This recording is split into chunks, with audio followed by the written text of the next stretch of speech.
What's going on, everyone? This is Dr. Ryan Balmes, sports physiotherapist with ENDVR Health. Hey guys, this is Dr. Edward Kim, sports physiotherapist with Endeavor Health. We're doing something a little different and new. We're a little excited, and we're kind of playing around with this thing, right? Oh yeah, this should be fun. Yeah, it's we're shout out to Anchor. I've been tinkering around with it myself personally for the past year, but what's great is they've added this feature. So I'm back in Orlando working with my client. Dr. Kim is still in Atlanta, but we're able to record this podcast. So it's really, really great. Enough of Anchor. Let's just get right to it. This is our attempt and try in infiltrating your brain with some content on a podcast version. So yeah, I mean, we'll this will probably be released after that video we made, Edward, in terms of that long video we made when I was back in Atlanta. Yeah. But yeah, be on the lookout for more. I don't know about you, but like I like this format. What do you think? I like this too. I like that we can just kind of catch up, talk about what we want to, and just see how we can provide content. Yeah, and don't get me wrong, the videos are great. I think visuals are really helpful for definitely showing some instructional stuff. But this is for all you commuters out there in Atlanta, because we all know we are doing some sort of commute. Oh yeah, and I'm the same way. I've been listening to a bunch of podcasts while I'm driving around, and then trying to find some good fun things to listen to. Not always just PT related. Yeah. So this is out there for all you health conscious, fitness enthusiasts, competitive athletes. This podcast is for you. Yeah. We'll just kind of roll with it and see how it goes. Yeah, this will be for all you runners and all you golfers out there, especially because those are the two things that we both Ryan and I enjoy. Yeah, absolutely. But if there's any other topics that you want to hear about, maybe even guests that maybe we should invite or talk to, let us know. Let us know in the comments wherever you're listening this to, and yeah, we'd love to hear it. And so Edward, what did you do this weekend? Yeah, actually, I got to play around with golf on Saturday, Nice. which is rare after our son was born. So anytime I can go out and play, I'll take advantage. And especially Saturday was the most perfect. It was just a perfect day to be out there playing golf. Yeah, nice. Yeah, I mean, How'd you just not too bad. I mean, I started out pretty good. I mean, I was only 2 over with the first 5 holes, but then the last 4 holes it got a little rough. But then picked it up back up on the back 9 and played pretty decent. My driver was on point that day, I'll say. What do you think from maybe looking back, analyzing your game? What do you think like caused your performance to kind of decrease or waver or change a little bit on that back 9? Well, I know it's just more of an endurance and stamina thing. Okay. Especially after having our son, I just don't get out to go out and play or practice as much. So when I do go out and practice, it's usually just right before the round. I'll just hit a couple balls, not really focus on the short game or the putting or the driver. Mm-hmm. I'll just kind of focus a little bit of everything on that same day. Yeah. So not too bad. It was fun though. Yeah. Are you walking the course or are you doing the cart? How does that work? No, we ride, but Okay. there are days where the course is walkable and the weather's nice. My buddies and I will try to walk. So let's get into the mind of a golf PT. Well, is there anything you do for yourself in particular to like in terms of warm up, whether it be like the day before or the morning of? Is there anything that you do in terms of preparation for your full round? Oh man, I think most of all, I try to mentally prepare the night before. Okay. And what I mean by that is because I've played most of the courses here in Atlanta, if we do go play a familiar course, the night before, I'll go through each hole in my mind, from hole 1 to hole 18 and kind of just think about the layout, think about my setup shots, like how I'm going to approach certain shots. But then the actual day of, I'll go out there and just do a little active warm up, just make sure my especially my legs are warmed up, I'll just do a couple of air squats, do some lunges. Definitely work out some, mid back, thoracic rotation. And I think with a lot of golfers, we all have our, what do you call it? Kind of like that thing you do, right? Like I feel like Yeah. every golfer is unique in that way, right? Yeah. So I'll go out. I usually just grab usually my 4 clubs. I'll grab my gap wedge, my Okay. 8-iron, my hybrid, and my driver. All right. And then I go out. I'll just hit a couple balls with each, and then always end on my driver. But I will never walk away from the range until I hit a good drive and I can visualize it and feel it, and then I'll go to the first tee. I think that's really interesting in terms of, I think maybe it is unique, absolutely unique to golf, is that visualization necessary. Because, look, I've probably, the last full course I've played 18 holes, it's more, I think it was more mentally challenging only because it requires a patience and then it requires a focus, but it's like a sustained focus. Oh, I mean, you're exactly right. And I think, especially with golf, mentally, I think one of my one of my toughest mental rounds was when I was actually playing really well. Oh, So, yeah. so when I was playing really well and I was shooting low, I was thinking about each shot, and by the end of the round, I was exhausted just from just from focusing.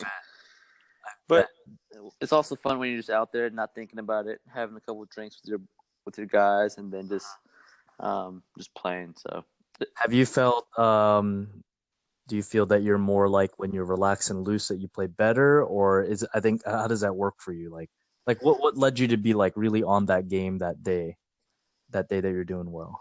I think it's a little bit of both. I think it's just being relaxed, but also just thinking about each shot and not just trying to hammer each shot. Mhm. And then one of the best advices my best friend David told me, David Song, when I was starting to play golf, he said, the best tip I'll give you is don't ever take it seriously. Because he said, Heard that honestly, before. yep, yeah, exactly. Because he said, you, me, and all our friends, none of us are going to make it on the tour. So he's like, just don't take it seriously. Just go and have fun. And that way, whether you play bad or good, we're just having fun to be out there on a beautiful day. That's probably how I went the last 18 that I've done, last 18 full course that I did maybe like months ago. Because like I don't normally play a full round and I don't golf for practice, I was kind of like, let's just see what happens, right? And then I think you're right. Like it's very like it's a human nature. You set up expectation like this shot's gonna be awesome. You go up and swing and you either miss the ball completely or it goes out off of the green and you're just like, well, and it's kind of like you just kind of have to roll with it and have expectations realistic for your skill level. I know for me, I just went out just to be outside and just to try it out again. So yeah, at least for me as a newbie. Yeah, and how did you like it? Because I remember when I was starting out too, my mindset then and my mindset now has been different. So how was it for you when you went out and played recently? I think that one time that I played was that I could understand why golfers love the game. One, I think it's like I'm a big outdoorsy person, so I think being outdoors is great. Same here for me too. But then two, it's like when you hit a sweet like swing, like you hit that ball just right and actually went where you wanted to go. There's some sort of like satisfaction. Wow, like satisfaction only because it's like I controlled everything and like you almost have like it's kind of like if you're I don't know if you're like a type A person, but like if you like control the fact that you controlled that ball to where you wanted to go, or at the very least the swing felt right, was great. I kind of and I know the comparisons are there in terms of like the tennis swing. Like, I remember my first time when I got my top spin swing the first time, it felt great. And it feels so good every time you do it. Yeah, there's that sweet spot on tennis because I grew up playing tennis, a lot of tennis too. So there's always that sweet spot on the racket. Basically when you swing through and hit the ball, you don't really feel the ball. Just like with golf, where if you hit the sweet spot on your club, I mean, you don't feel sting, you don't feel the ball, you just feel that just flush. Well, for all you listeners out there, that sweet spot sensation didn't really happen much for me. It was a lot more of like, I hit the ground, I missed the ball. But Uh, all it takes. I remember when I was starting to play. All it takes is that one good shot to keep you coming back. I remember clearly when I was out in Seattle and I was teaching myself how to play golf by myself. It was like this really small 9-hole executive hole course nearby where I Mm-hmm. live.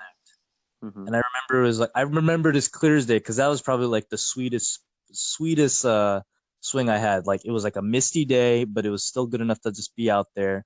Because it was Mm-hmm. a little misty, no one was out there, so I took my time, and I just remember I think it was like a long par five, and you guys call it like a dog leg to the left, right? Or Yeah, dog. yeah, yeah. Your dog leg left or dog leg right. So I just remember clearly it was like a long par five. I played this hole before, and it was a dog leg to the right, but Mm-hmm. it was going uphill as well, and there were a few trees in the way, so you couldn't really like cut through or whatever, you know what I mean? Mm-hmm. And I don't know what it was. I had absolutely no intentions of doing this, but I forget what club I used, and I swung at the ball. I kid you not, that thing went up and curved over to the right, and it Oh made me yeah. feel like a professional. I don't know what I did Yeah, because I remember just like I how you meant to do it. yeah, I had no idea. And what's funny is that tee was like at the border of the golf course, so it was like nearby a neighborhood. And I Mm-hmm. think like some person from the neighborhood was just parking their car, and so I didn't really pay attention to that person. He just saw me set up and then concentrate and just swing like and do whatever I could and did my best. To me, I was like, I'm gonna hit this as hard as I can and just go Mm-hmm. straight, and then I'll just figure it out as I go.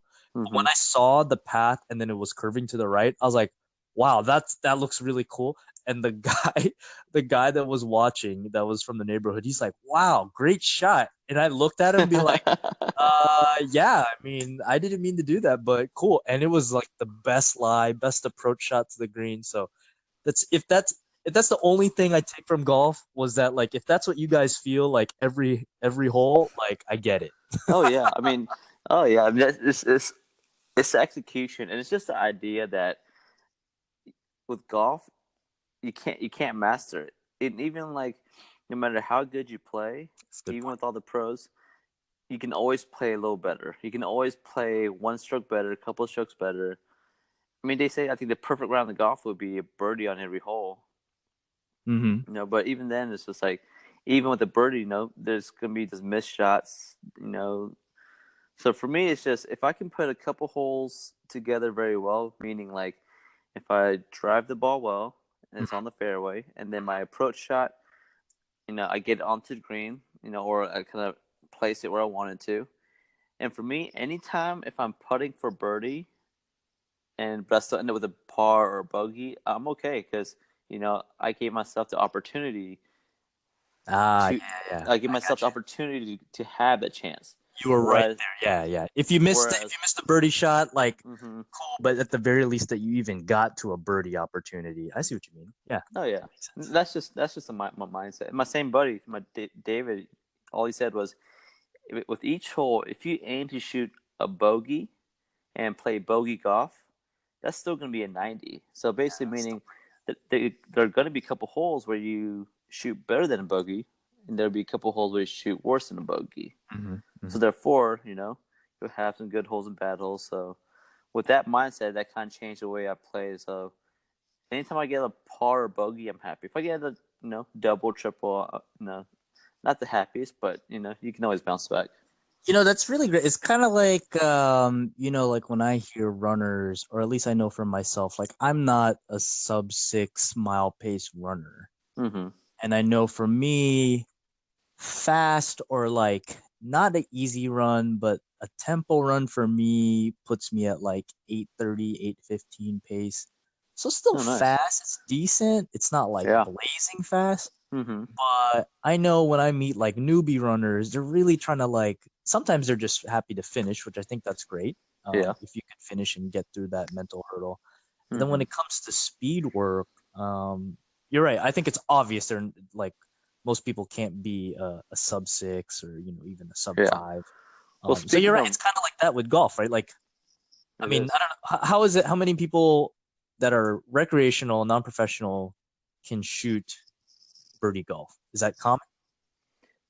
I'd say out of my group of friends, it's pretty common. I think Okay. um, most of us are about low 90s. Some of us are about mid Okay. 80s. But I'd say most of us are around probably right around bogey golf. Some better, some worse.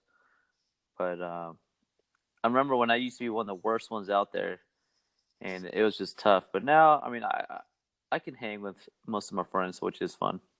That's cool. That's cool. That's good. And yeah. So speaking of running and training, aren't you training for the Petrie Road Race, No, I'm or are not you running the training. road race? Yeah, I've just been more running lately just to keep me sane. But Mm-hmm. really, what's interesting is I obviously left my GPS watch in Atlanta, but Oh, it's kind of nice. It's kind of like a callback to the old school when I ran in high school. Like oh, just run to run. it's literally just a stopwatch and then I go. And because I'm not necessarily Yep. training, I just want to just run and be out there, get a good Mm-hmm. sweat in. I've been playing around with like pace a little bit lately and I'm just kind of going as I feel as I go. It's been great. Like tonight I ran about 40, 45, 40 minutes. But I Oh. know that with the route that I know what that distance is, forget off the top of my head, but like I think it would have taken me just a little bit longer. And again, I don't know the pace, but I think I'm like okay with that right now. Like I'm not down to the nitty gritty of like, oh, what pace was I running? Like I could really Mm-hmm. care Mm-hmm. less. Like I'm just happy to be back out there. Yeah. 'Cause I've had a hiatus for almost a year or so, so it's just nice to just get out there. I'm breaking in some new shoes. I'm probably going to review those shoes, even though they're old. I think they're great. What shoes are you running in right now? I'm running in Nike Lunar Glide 8s, and after break-in, they're freaking amazing. It's just I like a firm ride, but still have a little bit of that cushion, so I can't have Mm-hmm. it feel dead on me, but I can't have it feel like marshmallow pillows like that. So Mm-hmm. Yeah, I found that Nikes are one of my favorite running shoes. I mean, I played around. So when I used to run a lot too, I mean, I was probably pacing at like, I think the best I ever paced it was like 7.5, 8 minutes also. whew, And I'll be running the PGA Road Race also. Well, I will be running the PGA Road Race with my wife and I this nice. summer. So, guys, slowly starting to train for that also. But yeah, I've always found that Nikes were always my favorite because I've tried like Brooks, I've tried Asics. What else have I tried? Some different shoes, but Nikes is always just were my favorite. Yeah, and like to all you listeners out there, like in terms of running shoes, we get that question a lot. Like we'll easily give you our personal favorites. Yeah. When we put our physiotherapist hats on in terms of like recommendations, honestly, even from what the studies show so far, there really Mm-hmm. has been nothing to really put one type of shoe ahead of another. And that even goes for brands, and that also goes for whether it's zero drop, traditional 10 millimeter drop. For the most part, really, the studies don't really show any clear cut advantages. Now, running form, now that we're talking a whole different story, but when we're talking shoe, Mm-hmm. there's really no clear cut difference. And I think that's great. I think it just clearly shows how amazing the human body can be. I mean, you could put them in any type of shoe, and for the most part, like if you could find that most efficient gait, go for it. And then so then when you're looking for a type of running shoe, I would go with the most comfortable. Like find Yeah. a trusted running store. So shout out to our friends at Fidipides. They're Mm-hmm. great people to help you in terms of finding you that right fit. And I'm not sponsored by anything. I think they're just great. So find the right fit, find what's comfortable for you, take your time to walk, maybe run it, definitely run in them for a few feet or so. But really just find where the foot feels comfortable in that shoe because there's so many brands. I think it's great for the runner because you have choice. So you could go with Exactly. whatever brand your running friends or things that you find in the internet. But like sometimes you'd be surprised. Like you try it on, you listen to all the hype, but you try it on, and if it doesn't feel comfortable for you, Mm-hmm. then I would then definitely have the courage to be like, I'm gonna step it outside and try something else, even though all my friends run Adidas or something. You know what I Yeah. mean? So Yeah. But I'll be honest, I'm biased too, though. I've been always a big fan of Nike. Yeah. I can't I can't get myself to wear Adidas for some reason. Fair. I will be clear cut on this. I am absolutely biased to Nike for myself too. I'm a brand whore. That's, I'll admit that.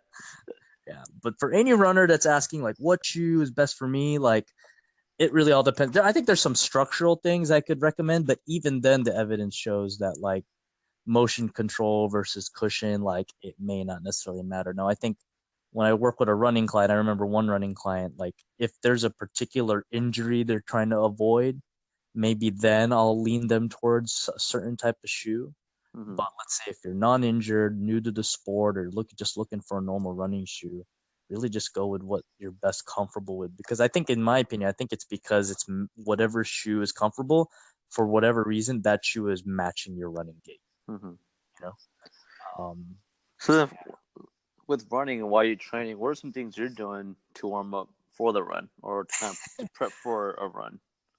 I Or think give me some tips. What can I do to train for the road race? it's funny. You know, it's funny. So like, I used to be like, oh, runners, you need to do this and that. Like you're running, right? And the joke that you may see on some cross country shirts of high schoolers is like my sport is your warm up, which I think was one of my favorite Oh, shirts I've ever that's seen. pretty good. That's clever.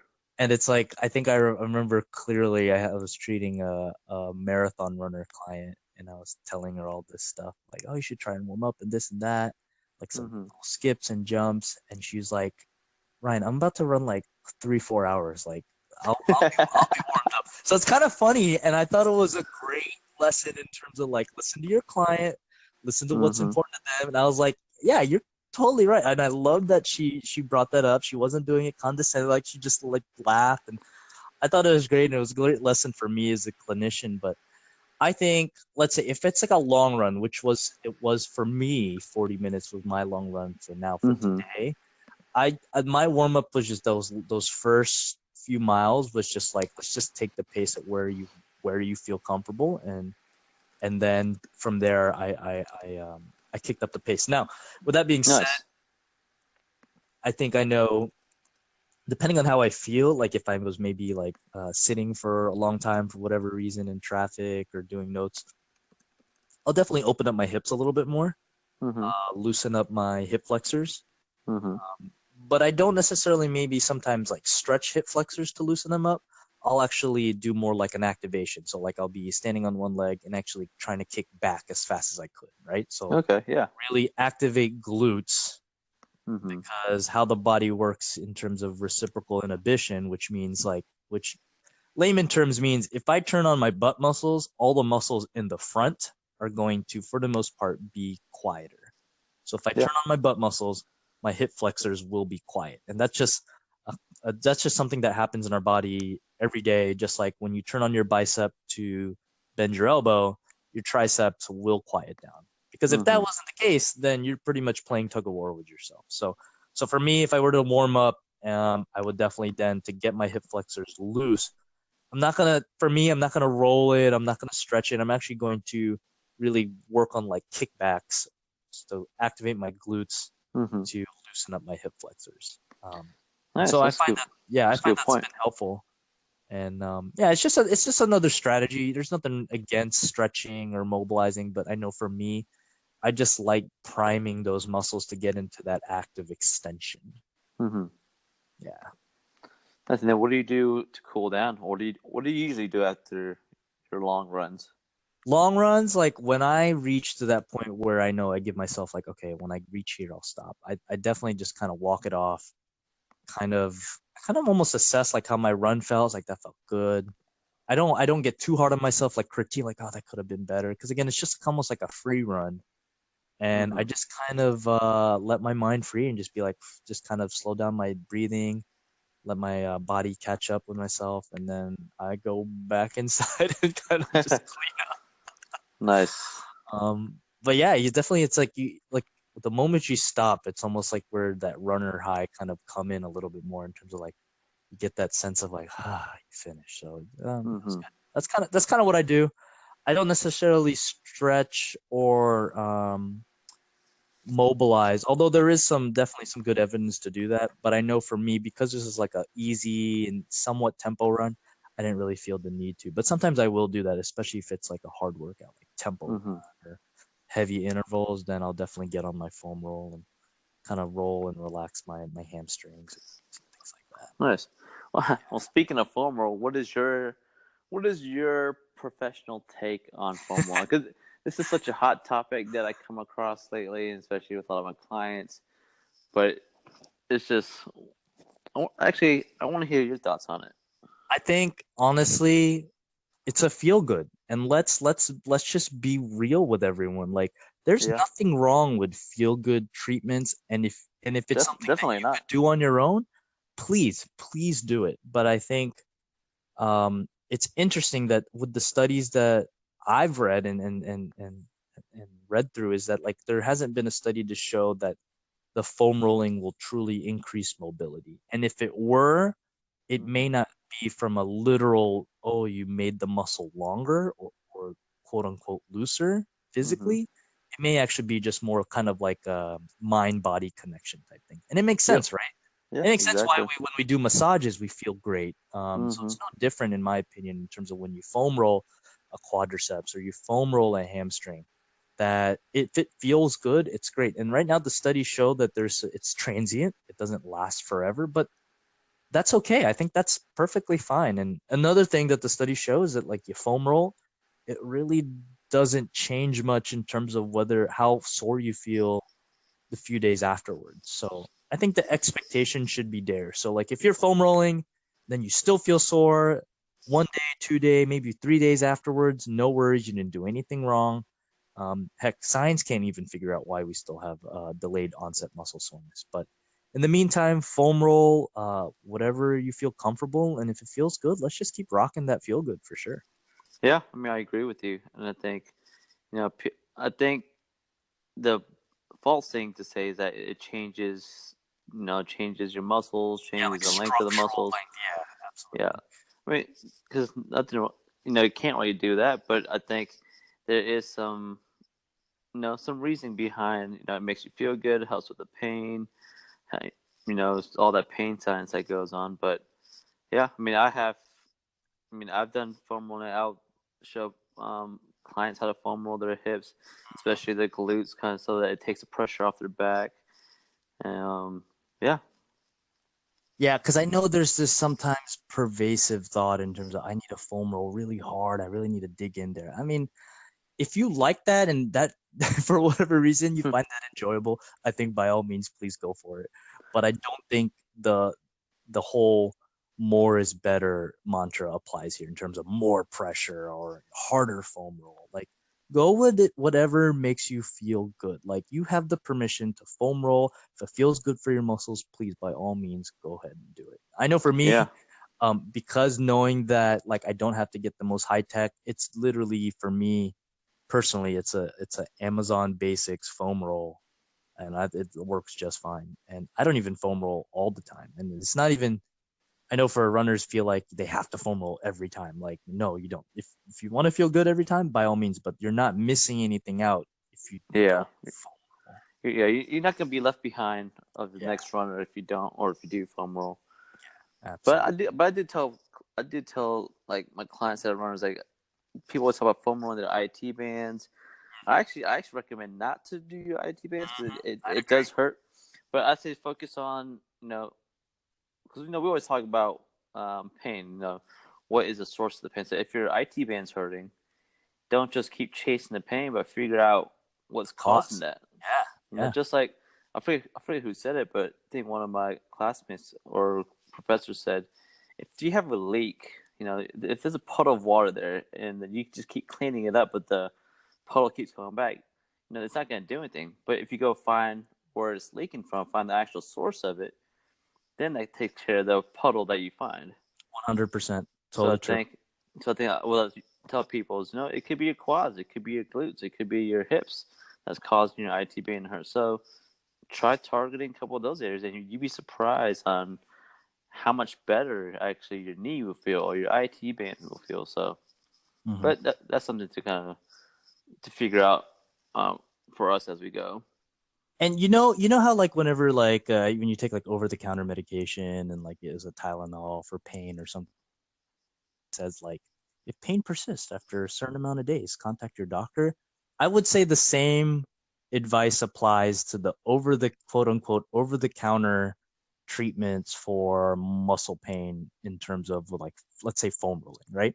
If you keep foam rolling and if it feels good for the transient, like short term, but like the knee pain with running or something more serious like an injury continues, then that's again just like with the warning on the bottle. Contact your nearest sports physiotherapist to help you out. Because like obviously if it's not going to get better over at least a week or so from foam rolling, now's the opportunity to tackle that leaky faucet early Yep. before it becomes a full blown, I don't know, let's continue with this analogy, pipe leak and like causing you millions of dollars and loss of time. Like, and especially let's say if you're training for the Peachtree, I would rather you go see someone early, nip it in the butt in terms of whatever it may be, and then have the strength and knowledge of knowing what to do moving forward versus you try and self-care, it just keeps getting worse, it doesn't change, and then you're 4 weeks out, 3 weeks out, and then it just goes into a full-blown like it's hard to run, and then it's going to be very hard to get you back to the Peachtree. Exactly. That's not to say that Edward and I, Dr. Kim and I, are not good at working with you if you do come to us late. But I'd highly recommend earlier the better. Yep. Usually, from what we find in clinical experience, the problem isn't as complex. Does that make sense? Yeah, right? Exactly. Oh yeah, for sure. I always tell people earlier the better, so that you don't develop bad habits, bad compensations, and so that we can catch it early, so we can teach you, so we can teach you how to move properly and how to move better. I completely agree. Early the better, and I think that's with everything in life. Just don't let anything build up for too long. Let's be proactive about their health. And then to any runners that are listening right now, and you're like, oh yeah, that makes sense. I would want to make this very clear too. Like I know when you see either one of us, we're not the ones that would shut you down from running. We'll actually find ways to work with you so that you can continue training in some way, form, and then also work with whatever coach you're working with, really work and collaborate with you with whatever running plan you're with, because the last thing we'd want you to do is shut down, like, and I think I've said this before, maybe in a video, like, and I would love to hear your thoughts, is like, there would have to be a pretty good damn reason for me to shut down an athlete completely, because there's so many other things in terms of what could happen when things get shut down. So in terms of stopping an activity, so No, I for mean, any runners that are listening, I don't do that. yeah, No, I'm Dr. I'm Kim, I'm, I'm the same way too. I think because there are always things you can do instead of shutting down. Even if you can't run, if it's hard on the joints, hard on your body, go for a swim, go for a bike ride, do something different. I mean, like right now, I'm actually trained for, not really to train, because I think Peachtree Road Race is actually a tough race to PR. Yeah, very tough. Because there's so many people. But what I've been doing is I've been swimming a lot lately, trying to get my cardiovascular endurance back up. Just kind of focus on, like a whole body workout, especially with my breathing. So I think the breathing has been helping out a lot. I mean, and I love to do things that are objective, meaning when you go for a run, when you go for a swim, you can track how long you can run or swim. Especially for swimming, I could, when I first started, I could only swim 50 meters, or before I was huffing and puffing for air, but now I can swim about 400 meters. Nice. So therefore, I'm always making goals each week, and with time, I think last week actually I swam 64 laps, which is equal a mile, 1,600 meters, basically. My whole life, I've never swam a mile. even when I used Wow. to, even when I used to swim a lot, I've only swam up to, quarter mile, half mile at the most. But swimming 64 laps, that was a mental battle. But once I got towards like the three quarter mark, and I had like two, and even close to the mile mark, I actually wanted to swim more. I actually wanted to keep going, but Props to you. But I told myself it was time to get out. 64 laps. 64 laps is enough. That's pretty good. That's pretty good. I joke that I'm like I'm a wussy runner in terms of like I like to breathe whenever I want. And I know if you're a swimmer out there listening, oh, you could breathe whenever you want with the right technique. Well, my technique is awful. Oh So yeah, maybe that's why. breathing is tough. You think you can just swim forever, but you know, I've actually realized when I'm swimming, I can breathe really well to the left, Oh yeah. rotate my head to the left. But then when I always turn my head to the right, for some reason, I get a little bit of water in my mouth. Yeah. Well, that's another thing to kind of work on, fix on. Exactly. That's funny. So that's That's not something funny. That's interesting. something I've noticed. So Nice. Well, what do you think? I think that was a great first episode. yeah, I think that's good. A lot of good content. I think we get to talk a lot about what we enjoy, what you enjoy, what I enjoy, and I think you and I both have a little crossover. I think you're the big runner, I'm the big golfer, but I actually enjoy running too, and then you enjoy golf also. Yeah, I So think I kind of enjoy it. No, I'm just kidding. Yeah, I do enjoy it. I do enjoy it. I think the thing is I got to carve out time. You know what I mean? Like the oh, last thing I did with a golf club was maybe Top Golf with a few friends. But you're right. Like I definitely, if I carved out more time, and once I'm done with all my travel work right now, once I get back to Atlanta, I'll definitely hit you and I'll up. say this: the time is tough. I mean, especially after having a kid and being married. Well, luckily for me, my wife Gina, she actually played a little bit of golf in high school. So, Nice. before we had a kid, it was one of our things that we got to enjoy together. But I'll say this for her, she always enjoys only about 9 holes.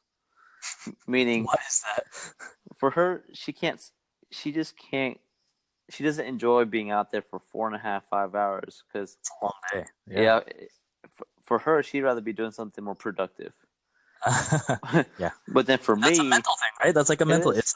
It's not her fault. Like I think it's just No, more like if she values that, then like yeah, being out there for 4 hours would be awful. It'd be tough. exactly. But for me, playing 9 holes is just a tease. It's, especially if I'm playing good. If I'm playing a good round, one of my best rounds, and we stop after 9 holes, then for me, I get to never know what I could have shot, what I could have scored. Yeah. Oh, I see what you mean. Yeah. So it's like You don't want to leave it too early. exactly.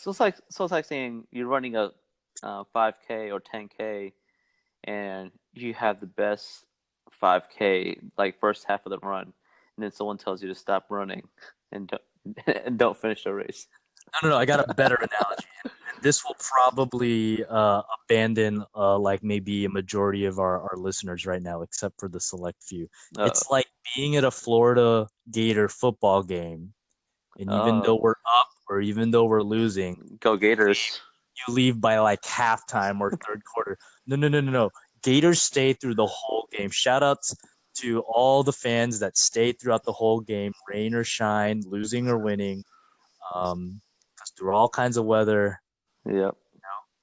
But yeah, I think that probably lost like half of our Well, owners. I was gonna say for all you listeners that are still listening right now, Ryan and I are both Florida Gator alums, so Proud Florida Gator alums. that's how we actually know each other. So that's actually, you know what? One day we should go back on one of these podcasts and talk about our history, how we met each other. Got here. How did we get here to work together in like I didn't know that I was gonna be in Atlanta, and you didn't know that I was gonna. You know what I mean? Like it's just it's crazy how life works that way. Yeah, I didn't know I was. I never knew I was gonna partner up with you when I was even going to PT school or even when I saw you at Florida.